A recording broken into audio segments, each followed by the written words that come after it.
2021 has seen a lot of launches, but arguably the most talked about models are with us today. Yes, this is the XUV700 or XUV700. That of course is the Tata Safari, and they are both large SUVs with 3 rows of seating. Now we've spent a couple of days with them. We've driven them on good roads, bad roads, taken them off-road. We've been chauffeur driven in them. We've even spent time at the very back. That's right, there's lots and lots to talk about, so let's get cracking.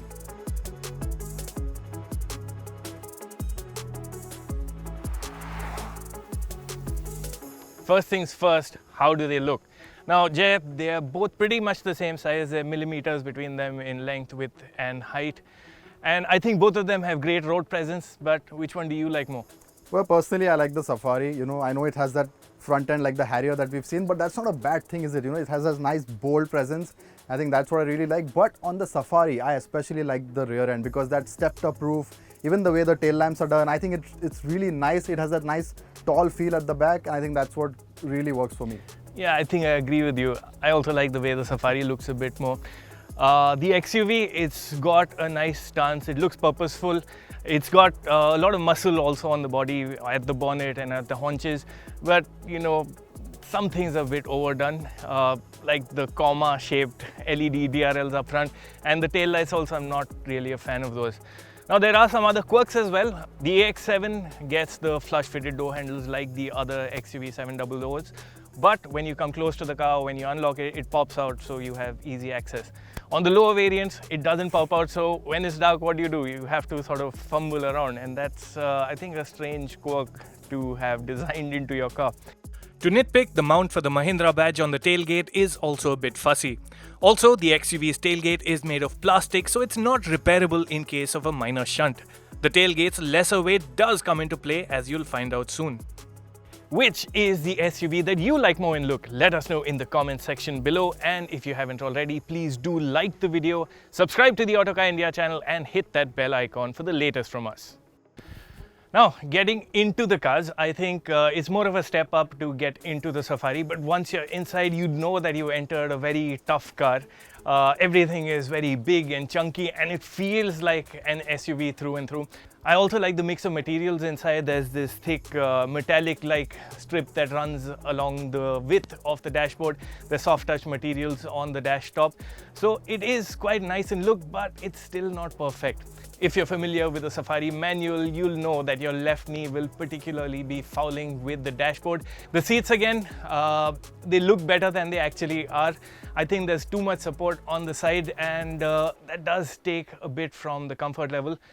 Well, in that aspect, the XUV feels a lot more special, and it all starts with that welcoming gesture. The seat moves back automatically as you open the door, helps you get in easier, and once you're in, it is just beautiful inside. You have that Mercedes-like infogram, and it just looks so plush and modern. The dual screens, and overall, the plushness and the richness of the cabin is something that you just don't get on the Safari. It definitely is a more sophisticated cabin. And the seats, again, are very, very nice. Just like at the back, plenty of support, nice roomy seats, and the cushioning is spot on as well. Mahindra has been more generous with soft touch materials too, such as on the dash, and helping the look of things is the gloss finish on smaller bits like the door switches. Now, a big pull factor these days is having an extensive feature list, and both these SUVs have the basics and then some. They both get powered seats, wireless charging, wireless Apple CarPlay with Android Auto. Both have panoramic sunroofs, even though the XUVs is a bit larger.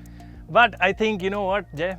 The XUV does trounce the Safari when it comes to features. Just look at it inside. It starts with those dual screens. The digital dials are so crisp. They get their individual modes and themes really upmarket.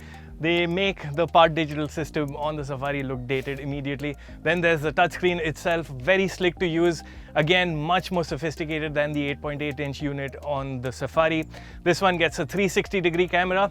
The graphics are really crisp, but there is still a bit of lag, which I believe Mahindra is working to solve. But again, better resolution than the one that you get on the Safari.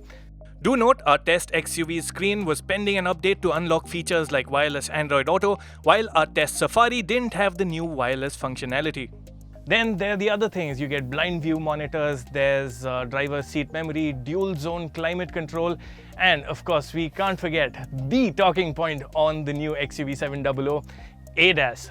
We'll cover that in a bit more detail.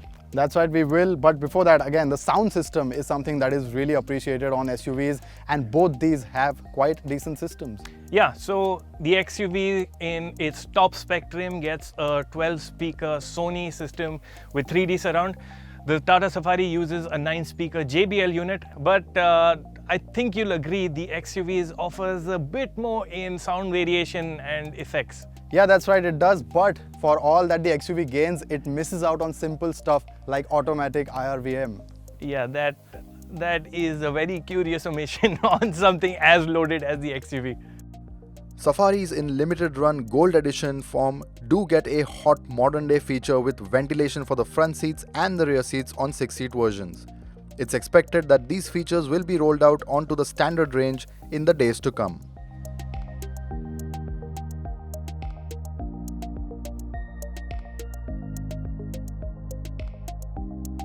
In terms of safety equipment, both models get ABS and electronic stability control, though the XUV has the upper hand with 7 airbags to the Safari's count of 6 airbags.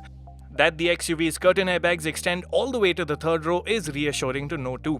While both models comply with latest Indian safety norms, only the XUV700 has a global NCAP rating too.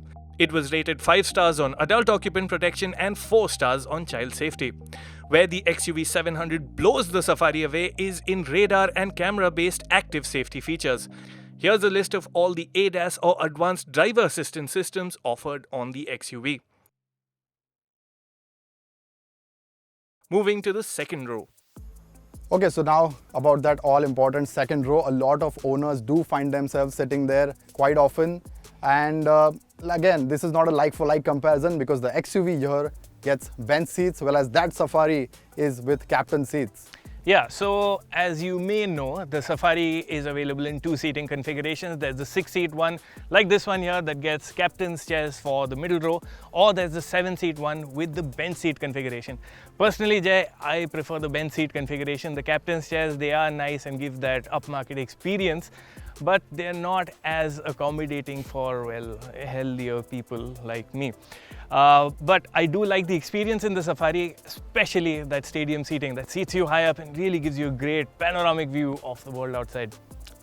That's right, but the XUV also is not too bad. You know, it might not get the theatre-like seating in the Safari, but it does have a lot of airiness to the cabin. You know, the sense of space is really nice. You feel like it is just a touch wider than the Safari, and that's a really nice feeling. Again, the panoramic sunroof helps as well. And the seats on the XUV are not bad either. You know, they have a good amount of under-thigh support as well. They are nice and broad. Cushioning is good. So it is an overall very nice backseat experience.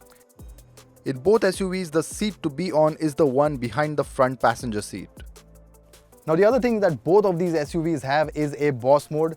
And that, of course, is very beneficial to someone sitting in the back. If you want that extra bit of legroom, all you need to do is push the passenger seat ahead and you can open up a lot more space. But here too, I think the Safari has a bit more flexibility because the XUV700's middle row seat is fixed. In the Safari, you can move it back and forward. So there's a lot of flexibility in terms of balancing space for the second and third row seats. But on the whole, I think space-wise, you can't go wrong in either of them. There are some quirks and features to bring up about the middle row. There's another thing which I really like about the Safari. It's the position of the aircon vents on the B-pillar rather than lower down on the floor. The difference is your face gets the blast rather than your knees. What Tata needs to rethink is the position of the rear USB ports that are positioned low and out of view. The XUVs are much easier to access. Sadly, both SUVs don't offer sunshades for the rear windows. Now, as we mentioned at the beginning, these both are 3-row SUVs and a lot of customers buy it specifically for that third row. So it was very important to actually check it out. Now, I pulled rank and made Jay do the hard work of actually testing the third row seats. So, Jay, talk us through your experience. Well, obviously it is a task getting into the third row for a guy my size, but it was a big difference. You know, you can immediately feel In the XUV, there is not a lot of space, unfortunately. You sit knees up and it is really, really cramped. But you do get blower controls, you do get AC vents as well, of course, and you also get a charging socket. You'd miss out on the USB ports. On the Safari, however, there is just a little bit more room for your knees, for your headroom as well. So it's not really a big problem in the Safari. You can do slightly short distances in that. And like I said, you do get again blower controls, AC vents, but on the Safari you also get 2 USB ports, and I think that is crucial in this day and age. But Jay, talk me through the actual process of getting in and out. Which one was better? Now the XUV has this tumble mechanism. It is a one-touch tumble, so you just have to tumble it. But again, if you haven't done your yoga in the morning, it is sort of a workout. You will find yourself squeezing through the gaps, and yeah, it is just a bit of a task. So it's not really recommended for elder people. It is basically best for children. And Safari, now this one is the captain's seat version, so there is that passage in between. I remember from the time we had the 7-seat Safari, the aperture wasn't that big, but it was still okay. I mean, not the best experience getting in and out. So I think, yeah, you will need to have some level of fitness to work your way. Absolutely. Now Jay, 3-row SUVs are rarely good on luggage space. How do these two compare? Yeah, you're right. They aren't great, but they are really on par because there's not a lot in terms of differences. The XUV, you do get a bit extra in terms of, that space. You can maybe squeeze a couple of duffel bags more in it. But you can obviously fold down those rear seats on both of these cars, and that boot space then becomes a lot more usable. With the last row of seats down, the XUV has the slightly wider bed. But I think one advantage that the XUV does have is its tailgate is a lot lighter. It's easier to move up and down. The Safari is quite heavy, needs a lot of effort, and even when it's time to close, there's nothing really to hold your hands onto. So on a dark, grimy day, you'll get your hands dirty. That's right. Before we get moving, it's important to bring in the powertrain options available on both. The Tata Safari's engine and gearbox lineup is pretty straightforward. There's a sole 2-litre diesel engine that can be had with either a 6-speed manual or a 6-speed auto transmission. The XUV's powertrain matrix is a lot more complex. There's the choice of a 2-litre petrol engine with manual and auto gearbox options. There's also a 2.2 diesel in 2 states of tune, with the higher powered version further offered with manual and automatic gearboxes, and you can even have the diesel auto with all-wheel drive. For this comparison, we've taken the popular diesel auto versions of both with the test XUV in Safari-like front-wheel drive avatar. Into the Safari first.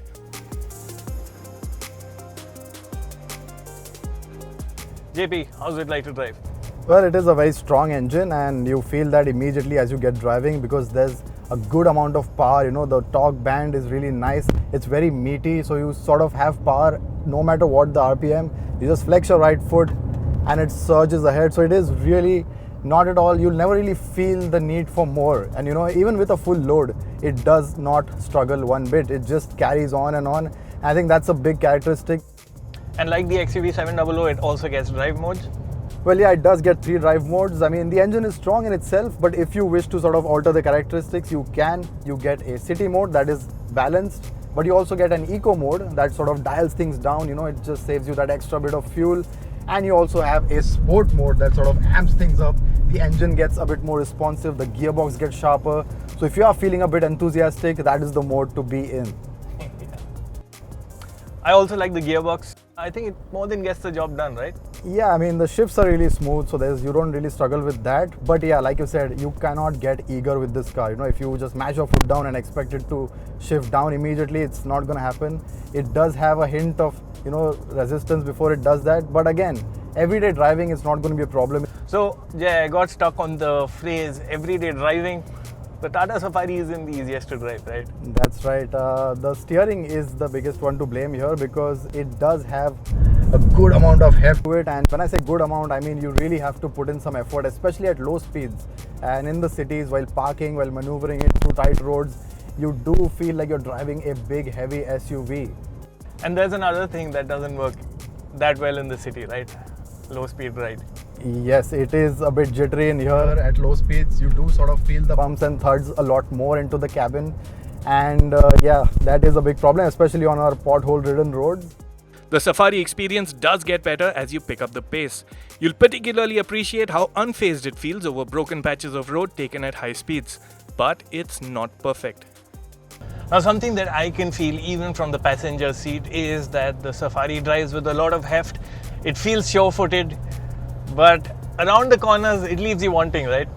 It does. I mean, to be honest, it does turn in quite well, but the problem is the steering, because during that initial lock, there is just not enough feel, and this thing suddenly then darts into the corner, which is a bit uncomfortable. Yeah. There is some kickback at the steering on potholes too, so you'll need a firm hand at the steering. Where the Safari shines is when the road ends. One of the Tata Safari's highlights for me has always been how tough it feels. I mean, there is a lot of Land Rover to the basic underpinnings of this car.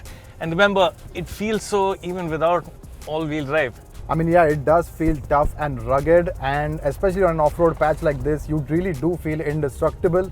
And like you said, it is a front-wheel drive SUV, so there is a limit to how far it will go.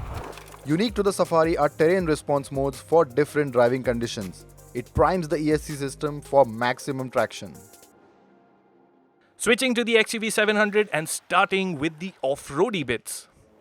Now, the XUV700 does come with an all-wheel drive option. But if you actually look at the sales numbers there, you'll realize that all-wheel drive is a feature that everyone wants, but very few people actually buy. So this two-wheel drive version will be what the majority of XUV700 owners will have. And it is quite decent on this little trail. It's something that would probably get you to your farmhouse. It doesn't feel quite as solid, I think, as the Safari.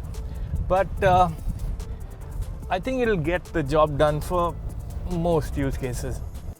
On tarmac though, it's the XUV that delivers the better experience. It starts with the engine. The Mahindra's 2.2 diesel engine not only has the displacement advantage, but its 185 horsepower and 450 Nm make it a whole lot more powerful too. Honestly, credit where it's due, the Tata engine is nice, but this is very nice. I mean, you can feel that extra power. It just comes across as a more effortless engine across the board. Even when you're in town, you know that there's ready access to power. When you're at cruising speeds, you press down a bit harder on the accelerator pedal, and there's more that the engine has to give. So it is quite a sprightly engine, and you don't expect something as large as an XUV to be so light on its feet. The timings reflect the feeling behind the wheel. The XUV700 is quicker in kickdown acceleration, and it's the faster one too to 100 kph. The Mahindra has the edge in refinement too. Now, this engine will also grumble when you're starting out. When you load it up, you can hear the engine at work, but it's not as loud as the Safari's engine. And when you're out at cruising speeds, I think the XUV's engine just generally runs a lot quieter. Now, like on the Tata Safari, you also get driving modes on the XUV700. Yeah, so they are curiously named Zip, Zap and Zoom. It can get confusing, but to memorize them, think of them as City, Normal and Sport mode. Now, in Zip, which is the equivalent of a city mode, you get lesser power, but even the amount of power that is available to you, you will get by in average day-to-day driving without an issue. In Zap and Zoom, you get the full 185 horsepower that the engine has to supply. It's just that in Zoom, throttle responses are faster, and you can feel it. You can feel it in the way the engine responds, and you can also feel it in the way the gearbox responds. Now, this is a very nice gearbox. I think you'll agree with me, Jay. It's really fast, it's really on the ball, and it's almost like it's, waiting for an input from you to understand what to do next. The driving modes also impact steering settings, though the differences between modes are marginal. More weight at the steering at high speeds would be welcome, but on the whole, the steering setup is nice and likable. It's light at low speeds, so it makes the XUV700 feel smaller than it is in town. Yet it has adequate weight when you're going faster. It doesn't have that looseness that you get in the Safari. It's a very smooth and consistent and linear setup, and that just enhances the level of connect that you can work out with your car.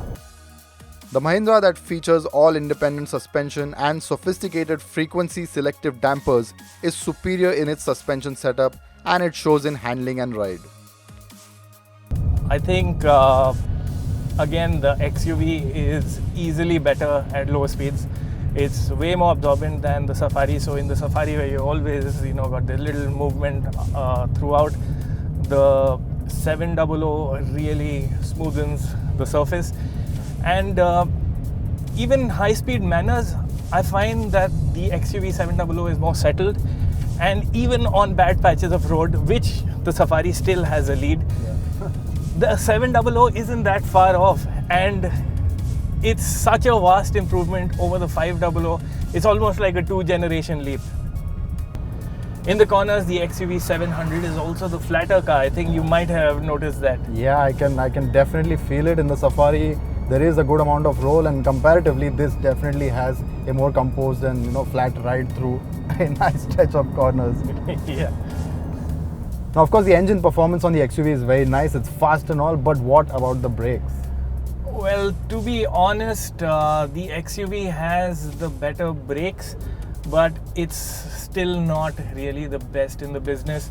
Like the Safari, there's a lot of body movement under hard braking, and even the feel at the pedal isn't the most reassuring.